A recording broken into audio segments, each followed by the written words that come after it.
Take it away. Danielle, I'll start with, again, you obviously a big Florida State fan and love the Seminoles. How did that start? Where did there had to be some place that began that won your heart. What was it? Well, my family is all from South Alabama, Dothan, Headland, Abbeville area. Peanut Festival. A peanut festival, yes, goodness gracious.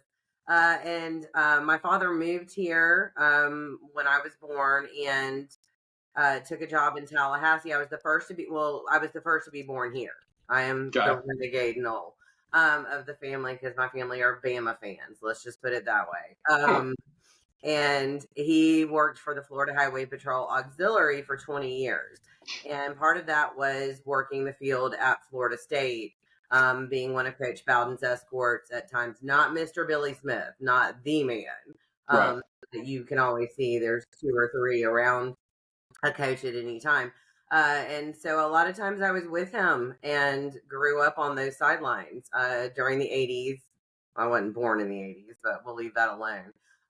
When I could remember games, that is. And and got to experience Florida State, fell in love. I mean, there's no atmosphere to me like Doak Campbell Stadium, especially, and I'm talking about a time where we didn't have the new cathedral we have now. The end zones weren't even closed in. It was a completely different. It was the players. It was the electricity. It was Coach Bowden. It was everything.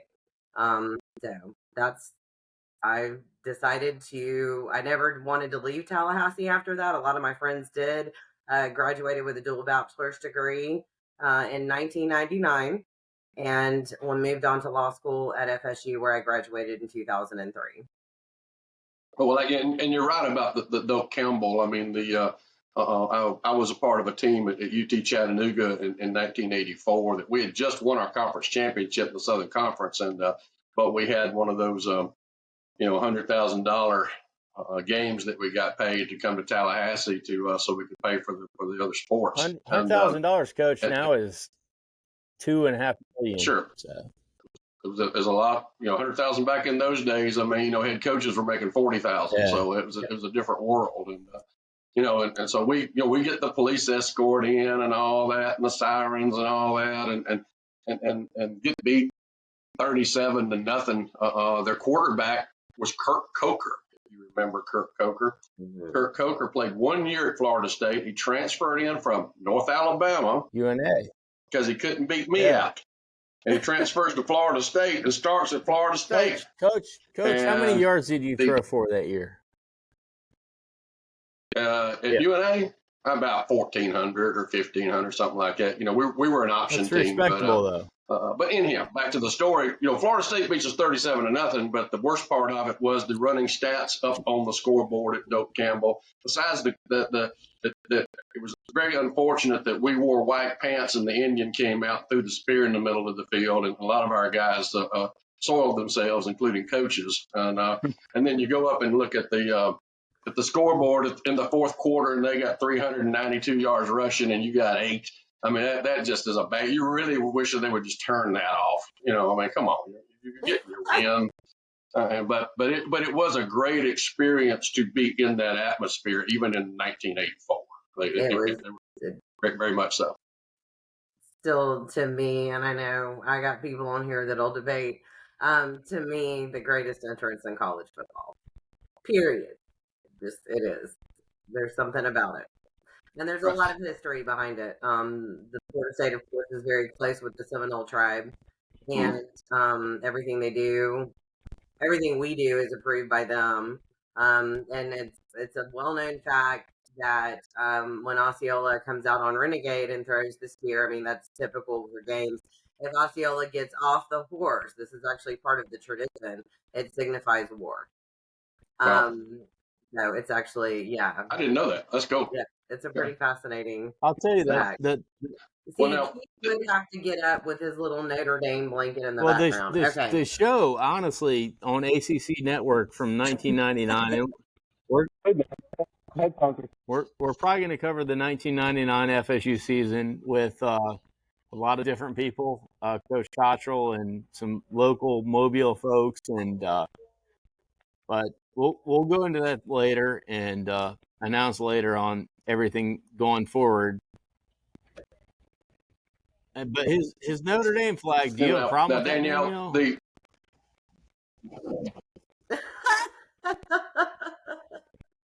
I have a problem with a lot of things Notre Dame. I think that started back to 1993. I mean, the year we headed into the national championship. Yeah. Huh?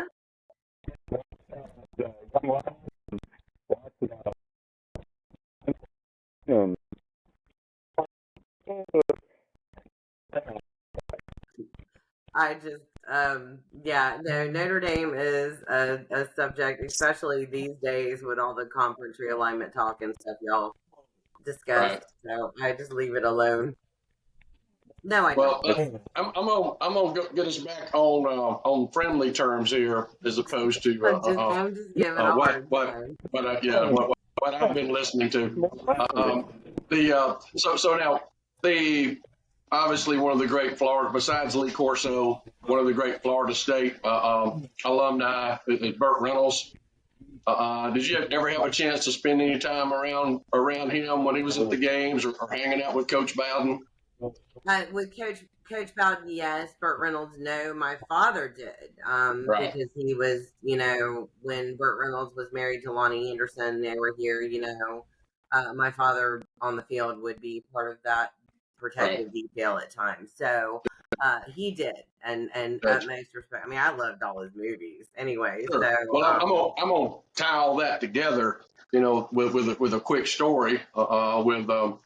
Coach Bowden came to the high school I was coaching at the time, Davidson, and spent 3 hours on our campus signing autographs, etc., being so gracious as people found out he was there, and basically they let school out during the last period of the day for kids and teachers to come down and get autographs from him. He sat there and just went on and on and on and did it, watched our workouts. And then I got to spend an hour and a half with him in my office, and he was going through my library and looking at some books that I had in the library, and he found one called The Turnaround about Alabama's first season with Coach Bryant coming back. And he said, "I've never read that book, Coach." And I said, "Well, take it with you, sir." "Well, I can't take your book, I'll dadgum forget to send it back to you, And I know, Coach, take the book. So he takes it, and 3 weeks later, it comes back in the mail, and then it comes back in the mail with this book, The Last Coach. And so I open it up and look at it. I thought, well, how cool is that? And inside there was a, handwritten note from Coach Bowden on his personal letterhead. "Fred, thanks for loaning me the book Turnaround. It was about the only book about the bear that I hadn't read. Didn't take long since I was very familiar with most of the players and coaches it covered. You have a great program. Keep it up, Bobby Bowden." So that was really neat, and I got that, and then I just sort of opened it up and looked inside. And as I looked inside, this is in there, which is the note that Burt Reynolds wrote to Coach Bowden when he gave him the book. And I'm looking at it to Bobby, my special friend. As far as I'm concerned, you're the last coach, my hero, my brother. Enjoy the other great man from Alabama with love and respect, Buddy Burt Reynolds. And I would like to say, as a Christian leader of men, that I sent this book back to him, but I did not. And I held on to it, and it's been in my library ever since. And but all both those are really two of my prized possessions. It's really cool. Yeah, I don't think I'd send it back either. So, to be honest, some things you gotta hold on to. I can always sign him another book. Yeah, or he could have.